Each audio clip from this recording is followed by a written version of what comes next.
Legends of Aaroth, Songs of a Lost Age is a JRPG-inspired tabletop RPG created by A.R. Swain and published by Crossed Paths Press. I've covered some of their other games on this channel in the past, and I think what's most striking to me at this point is just how widely varied those games are when put side by side. Bramble Trek and its Pooh cousin are these sort of brutal-ish solo journaling adventures about cuddly little creatures. Then Draconim is this sprawling fantasy epic where you have a pacifist dragon soulmate. Actually, that game has been updated since I last covered it, and now the dragons can engage in full-scale combat, and there's even rules for total war. Anyway, now we have Legends of Aaroth, which I guess in a way combines the cuteness of those previous games with the ambitious epicness of Draconim, but this time through the lens of Golden Age Super Nintendo RPGs.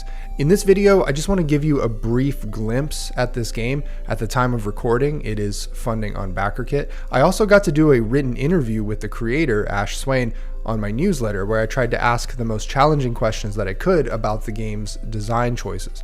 It's definitely worth a read.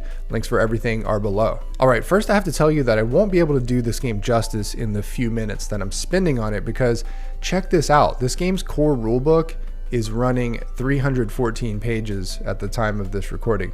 It's a very thorough, fully baked RPG from top to bottom already, maybe beyond what any of those JRPGs ever intended to be themselves. This is a list that is definitely worth taking a look at, the media touchstones for this game. Although there is an overwhelming amount of media here, I think the most influential entries are going to be these Square and Square Enix titles right here. And although there are a lot of generic elements in this game's fantasy setting, there are some novel, or at least less common, design elements. The foremost of which is that every time you roll the dice for a check, you will roll 2 of your 6 core attributes and roll up that many d6s. Any 5 or 6 counts as a success. But the thing is, you need 4 or more successes to achieve a full success. 1 to 3 rolled successes is only a mixed success. And of course, no successes is a failure. Any boon on that roll will turn a single 4 into a 5, and any bane will turn a single 5 into a 4. All that being said, the game also uses step dice for damage dealt, and in those cases, boons and banes will upgrade or downgrade your die type. I think rest mechanics will tell you a lot about the tempo of a game and about how much combat it wants you to be committing to each session. In this game, you can take up to 3 one-hour short rests, which will restore a chance number of hit points and spirit points, and a 24-hour downtime will restore everything. I feel like the short rests being limited to 3 per day here would really curtail any aggressive dungeoneering or combat forward strategies. The only other rest option is a full 24-hour period in a safe zone. So I'd go as far as to say that these rest rules are on the somewhat harsher side, at least at lower levels. One really notable feature of your character is the fact that there is no level cap. As you progress past level 10, which is described as Legend, you can continue to gain levels every 5,000 XP. And when you level up, your HP and SP increase, you pick up perks or spell aspects, and your class dice increase, which means you can potentially recover more and more points each short rest. I don't really know what this game's enemies need to look like in terms of their stats in order to challenge a level 50 or level 75 or 100 hero, but I imagine there might be a risk of HP and damage bloat. This limitless leveling, of course, is an homage to those older JRPGs where you could land hits for 999 damage, or even 9,999 damage. What I'd like to know is if any of you watching now plan on getting a character in this game up to level 999 or whatever. If you earnestly make something like that happen, let me know. I want to hear about that. I don't want to go through every single class in this book, but it's worth showing you how they are presented. Each one has a starting HP and SP, level progression, weapon proficiencies, as well as a couple of class features. By the way, let me stop right here for a second. This game contains hundreds, maybe thousands of little abilities and features like this that your character could potentially acquire. You get them from your class, but you can also easily multi-class in this game. Then there are a lot of these that come from relics and special weapons and armor, which is all to say, Like a lot of RPGs, I don't think the character sheet is sufficient for long-term play. You're just going to need a notebook or some blank sheets of paper to record all of what your character will eventually become, which is a huge amalgamation of special abilities. Anyway, each class has combat perks, which are a ton of different combat abilities that I think can be accessed up front, but only once per short rest. Then there are a bunch of social perks, something that I really appreciate. You're not just expected to do combat in this game in order to solve problems. Then there are subclasses, referred to as jobs. Each job comes with a signature ability, a limit break, which can be used after the third round of combat, and a number of perks. The mage class here, as well as all of the others, have 4 of these subclasses each, and they each come with a distinct set of signatures, limit breaks, and perks. As far as races or kin, there are hedgehog people, skunk people, frog folk, dog folk, dragon folk, dwarf folk, elf folk, mouse persons, human folk, demon folk, cat people, and rabbit people. I've seen the zoo approach to fantasy settings so many times now that I've come to just sort of accept it. Personally, if I were to run this game from my group, I'd probably limit these kin to just 3 or 4, or make most of the kin exceedingly rare. But I can accept that some players, I presume younger players, just want to have all these options and don't really sweat the implications of a world with this many anthropomorphic species running around. Here's one of my favorite features of the game, and it's one that I think every RPG should have unless you're just doing a one-shot. In this case, they're guilds, but basically they're a closed society that the PCs belong to, which they can level up in and unlock perks. It's a simple concept, but it accomplishes a few things. One, it creates a foundation of purpose for a party beyond their missions or quests. In a way, it's a sort of meta quest in and of itself, unlocking more and more perks and gaining rank in the society. 2, it lends continuity to a campaign even if PCs die or if players drop in and out due to scheduling. In this game, your guild is always there, and that installs a lot of durability to a campaign. Another feature I thought was pretty fun was the fact that when you move around in combat, you can only move up, down, left, and right.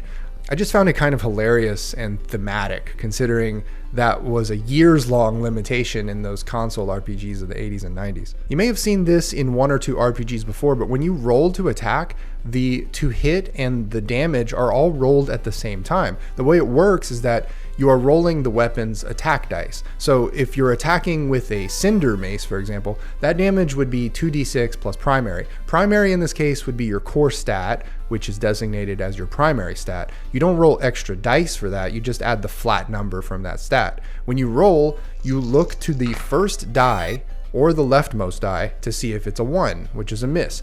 Anything above that 1 is a hit, and the max value on that die is a crit, which means you can roll that die again and add it to the total damage for that attack. Crits explode in this game, so you'll keep rolling that die as long as it comes up as the maximum. Tempo is a pretty intriguing feature of combat. On your turn in combat, you can start building up points of tempo and unleash them all at once for multiple turns in one round. You can also hold to build up tempo and increase defense. Enemies can do the same thing, which means turn economy is actually quite complex in this game, and everyone has to be tracking their tempo points carefully in order to be playing by the rules.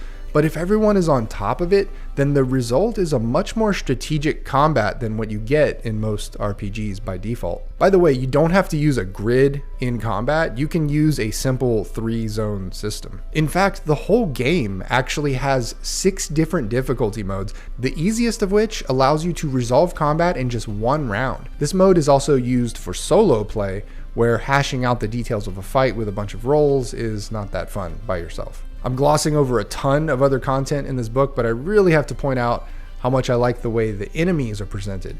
Each one is shown on a card and contains all the basic stuff, but also a random action table as well as a loot table. This is just really ideal in terms of information display, and if you're playing in person, you'll have this on a physical card, and that makes it ultra simple for GMs to reference and use in-game. Alright, here are my thoughts so far on Legends of Aaroth. Wishlist, digital assets. I know that Ash told me in our interview that digital assets are absolutely not necessary to play this game, but if I were to ever run this game, I'd want to do it with pixel art. So a huge collection of pixel art assets would go hand in hand with this game's rulebook. Okay, as an update to this, it turns out that there are a ton of digital assets included with this game, including a bunch of pixel art characters, spell cards, all those monster cards, pixel art maps, and some other play aids. Longer cheat sheet. I didn't actually show you the full breadth of the little rules and mechanics in this video, not to mention how magic or exploration works, but needless to say, this is a kitchen sink RPG. It's well designed, but it's broadly designed, which means bringing on new or inexperienced players could be a challenge. I do appreciate the 4-page cheat sheet that has been made summarizing the rules, but honestly, I think this document could probably run 8 or even 12 pages. This game's got a lot of rules and procedures. None of them are onerous or crunchy or needlessly complex in any way, but there's just a lot of rules. Pros. Successful homage. This game sets out to pay homage to a certain look and feel of console role-playing games from the 80s and 90s, and I think it works. It's not just the pixel art, it's the way that the weapons or gear are presented, the limit breaks and the unlimited leveling and wild ability stacking, and the way that there are the same enemies but they're actually different because they're a different color. All this stuff adds up to a really good tribute of the genre. Lots of good game design. You can tell in reading through the book that the underlying design of the mechanics are born from playtesting and from original thought. I can probably point to 7 or 8 distinct examples where there's a design idea that I just want to grab with both hands, but just one example is this right here, weapon mastery. To gain ticks in mastery of a weapon type, the PC has to 1. Deal the finishing blow to an enemy, 2. Crit 3 times or more with the weapon, or 3. Fight an elite boss with that weapon. This is great because it makes sense in the fiction and it also provides a satisfying progression with one's gear. Matured solo play.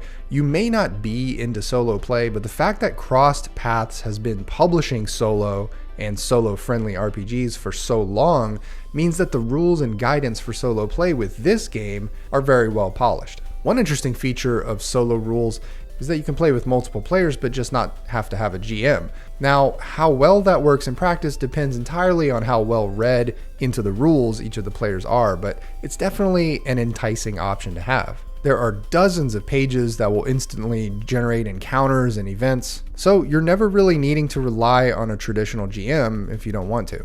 The field of JRPG homage RPGs is definitely growing, and they're each starting to coalesce into different subgenres, from rules light and vibes based to more comprehensive and maximalist like this one. I'd love to know down in the comments what your thoughts are on this one and if you plan on backing it. Also, remember to like and subscribe for more RPG reviews, and join the channel as a member for exclusive videos and content. Links for everything are below. I'll see you in the next one.